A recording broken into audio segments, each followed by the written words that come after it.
Hello बच्चों, कैसे हैं आप सब। आइए बेटा सॉल्व करते हैं इस क्वेश्चन को। बेटा क्वेश्चन यहाँ पर एक पैराग्राफ के फॉर्म में गिवन है और पैराग्राफ में मेंशन्ड है आयोनाइजेशन एंथैल्पी क्या होती है, कौन कौन सी फैक्टर पे डिपेंड करती है, पीरियोडिक टेबल में किसी ग्रुप में या पीरियड में हम लोग मूव करें तो किस तरह से ये वेरी करती है। ये सब कुछ मेंशन्ड है जो हमें पता है। आइए हम लोग क्वेश्चन को सॉल्व करते हैं। बेटा जो क्वेश्चन यहाँ गिवन है वो क्वेश्चन देखिए ये है।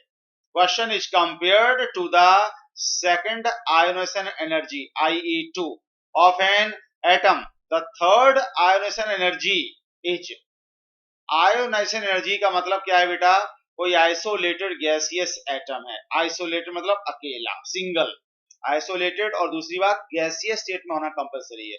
तो किसी भी आइसोलेटेड गैसियस एटम के आउटर मोस्ट शेल से वन इलेक्ट्रॉन को रिमूव करने में जो एनर्जी हमें देनी पड़ती है, जो एनर्जी रिक्वायर्ड होती है, उस एनर्जी का नाम होता है आयोनाइजेशन एनर्जी। ठीक है बेटा। अब आयोनाइजेशन एनर्जी जो होती है वो किस पे डिपेंड करती है?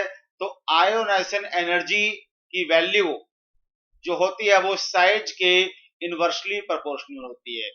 मतलब साइज जैसे जैसे डिक्रीज होता चला जाएगा, आई की वैल्यू वैसे वैसे बढ़ती चली जाएगी और इफेक्टिव न्यूक्लियर चार्ज के डायरेक्टली प्रोपोर्शनल होती है। Effective nuclear charge ENC, effective nuclear charge. तो आई का जो बेटा ऑर्डर होता है, हम उस ऑर्डर की अगर बात करें, आयोनाइजेशन एंथैल्पी का जो ऑर्डर है बेटा, वो ऑर्डर देखिए किस तरह से चेंज होता है। IE order, isolated gaseous atom हमारे पास न्यूट्रल होता है एटम। हमने क्या किया, एक इलेक्ट्रॉन निकाला।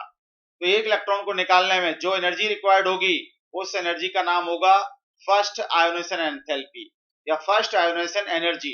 एक इलेक्ट्रॉन निकल गया, मोनोवैलेंट कैटायन बन गया। अब उससे एक और इलेक्ट्रॉन को निकालना है। अब जो एनर्जी रिक्वायर्ड होगी उसका नाम होगा सेकंड आयोनाइजेशन एंथैल्पी या सेकंड आयोनाइजेशन एनर्जी। IE2 से करेंगे रिप्रेजेंट। अब डाइवैलेंट कैटायन बन जाएगा। अब हमें उससे एक और इलेक्ट्रॉन निकालना है। तो थर्ड इलेक्ट्रॉन जब रिमूव करेंगे तो जो एनर्जी रिक्वायर्ड होगी उसका नाम होगा बेटा थर्ड आयोनाइजेशन एंथैल्पी और थर्ड आयोनाइजेशन एनर्जी IE3 से रिप्रेजेंट करेंगे। इसी तरह से बेटा हम लोग उसको चेंज करते चले जाएंगे, रिप्रेजेंट कर सकते हैं। अब इनका ऑर्डर क्या होता है बेटा? ऑर्डर ये होता है IE1 सबसे लोअर वैल्यू होती है, उससे ज्यादा IE2, उससे ज्यादा IE3 एंड सो ऑन। इस तरह से बेटा ये आयोनाइजेशन एंथैल्पी का ऑर्डर होता है। ठीक है। मान लीजिए हमारे पास कोई M एलिमेंट है और गैसीय स्टेट में है। यहां से बेटा हमने वन इलेक्ट्रॉन को रिमूव किया। ठीक है। तो वन इलेक्ट्रॉन को मैंने माइनस किया तो क्या बनेगा बेटा? ये बन जाएगा M प्लस, और गैसीय स्टेट में तो रहेगा ही, मोनोवैलेंट कैटायन बन गया। अब यहां से बेटा वन इलेक्ट्रॉन हम और रिमूव करेंगे तो अब क्या बनेगा बेटा?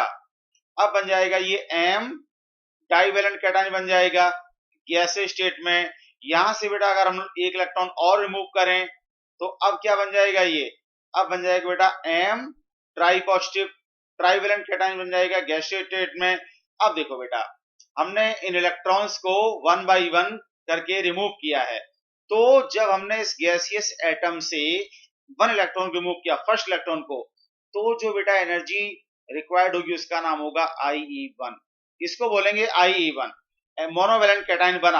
अब यहां से बेटा एक इलेक्ट्रॉन जब आप रिमूव करेंगे तो जो एनर्जी देनी पड़ेगी वो IE2 होगी, तो बन जाएगा डाइवैलेंट कैटायन। और यहां से जब एक और इलेक्ट्रॉन आप रिमूव करेंगे तो जो एनर्जी देनी पड़ेगी उसका नाम होगा IE3।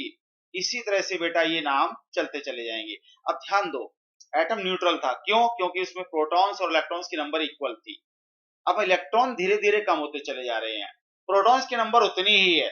मतलब क्या हुआ? इफेक्टिव न्यूक्लियर चार्ज बढ़ता चला जा रहा है। इफेक्टिव न्यूक्लियर चार्ज बढ़ता चला जाएगा तो IE की वैल्यू भी बढ़ती चली जाएगी।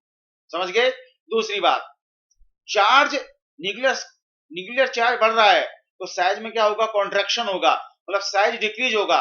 और साइज डिक्रीज तो होता चला जाएगा तो IE की वैल्यू बढ़ती चली जाएगी। आप देख लीजिए यहाँ पर सबसे बड़ा क्या होगा? M एटम, उससे छोटा M प्लस, उससे स्मॉल M डाई पॉजिटिव और सबसे small M try positive cation.